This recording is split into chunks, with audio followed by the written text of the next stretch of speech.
Hello student, आज हम लोग आईआईटी जे मेंस 2019 में आए हुए केमिस्ट्री के प्रॉब्लम को सॉल्व करेंगे। तो आज हमारे पास प्रश्न है कि ताजमहल धीरे धीरे विरूप तथा बेरंग होता जा रहा है, यह मुख्य रूप से इस कारण से है। तो इसमें चार विकल्प दिए गए हैं और यह प्रश्न जो है जे मेंस 2019 में पूछा गया है। ठीक है, तो आइए हम लोग जानते हैं कि जो ताजमहल है वह धीरे धीरे विरूप और बेरंग क्यों होता जा रहा है। ठीक है, तो देखिए, जो आगरा है, आगरा में ही ताजमहल उपस्थित है और आगरा के पास में ही मथुरा रिफाइनरी है। तो जो मथुरा रिफाइनरी है उसमें से सल्फर डाइऑक्साइड हुए और भी उसके साथ साथ बहुत सारे प्रदूषक निकलते हैं। और ये प्रदूषक क्या करते हैं, जब वर्षा होती है यानी बारिश होती है, तब यही प्रदूषक जल से क्रिया कर लेते हैं और जल से क्रिया करने के बाद तनु अम्ल बनाते हैं।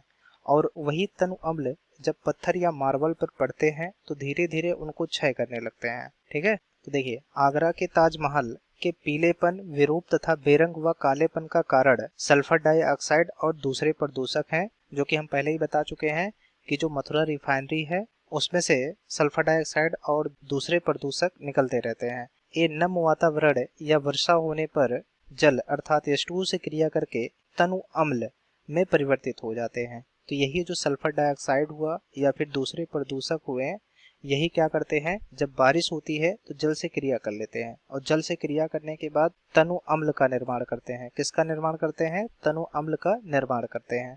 अब यही तनु अम्ल क्या करते हैं, पत्थर या मार्बल का अपक्षय कर देते हैं।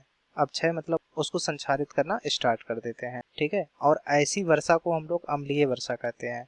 तो जो मथुरा रिफाइनरी है उसमें से सल्फर डाइऑक्साइड हुआ या फिर और भी बहुत सारे प्रदूषक हैं जो उसमें से रिलीज होते रहते हैं, यही क्या करेंगे, नम वातावरण पा करके या फिर वर्षा का जल पा करके उससे क्रिया कर लेंगे और तनु अम्ल का निर्माण करेंगे। और ऐसी बारिश को हम लोग क्या कहते हैं, अम्लीय वर्षा कहते हैं। और यही अम्लीय वर्षा क्या करेगा, पत्थर या मार्बल का अपक्षय कर देता है। जो पत्थर होते हैं और मार्बल होते हैं उन सबको अपक्षय करने लगता है। ठीक है, और हम लोग जानते हैं जो ताजमहल बना हुआ है वो मार्बल और पत्थरों से ही बना हुआ है, तो उसका भी धीरे धीरे क्षय होना स्टार्ट हो गया है। उसमें भी पीलापन आने लगा है और उसका रंग जो है वह धीरे धीरे बदलता जा रहा है। ठीक है, तो अब हम अपने प्रश्न पे आते हैं। तो प्रश्न कह रहा है कि ताजमहल धीरे धीरे विरूप तथा बेरंग होता जा रहा है, यह मुख्य रूप से इस कारण से है। तो इसमें पहला दिया गया है जल प्रदूषण, तो नहीं, जल प्रदूषण से नहीं हो रहा है। तो किसके कारण होता है, अम्लीय वर्षा के कारण होता है। और यह कैसे होता है, तो जो मथुरा रिफाइनरी है जो कि आगरा के पास में है, वह क्या करता है, सल्फर डाइऑक्साइड गैस रिलीज करता है और साथ ही साथ दूसरा प्रदूषक रिलीज करता है जो जल के साथ क्रिया करता है और अम्लीय वर्षा करता है। और यही अम्लीय वर्षा क्या करता है, मार्बल हुए या फिर पत्थर हुए इन सबको क्षय करने लगता है। तो ताजमहल का धीरे धीरे बेरूप तथा बेरंग होने का कारण क्या है, अम्लीय वर्षा है। तो हमारा बी नंबर विकल्प दिया गया है अम्ल वर्षा, तो हाँ ये सही होगा। तीसरा दिया गया है मृदा प्रदूषण, तो नहीं, ये नहीं होगा। और चौथा यानी डी नंबर दिया गया है ग्लोबल वार्मिंग, तो ग्लोबल वार्मिंग भी नहीं होगा।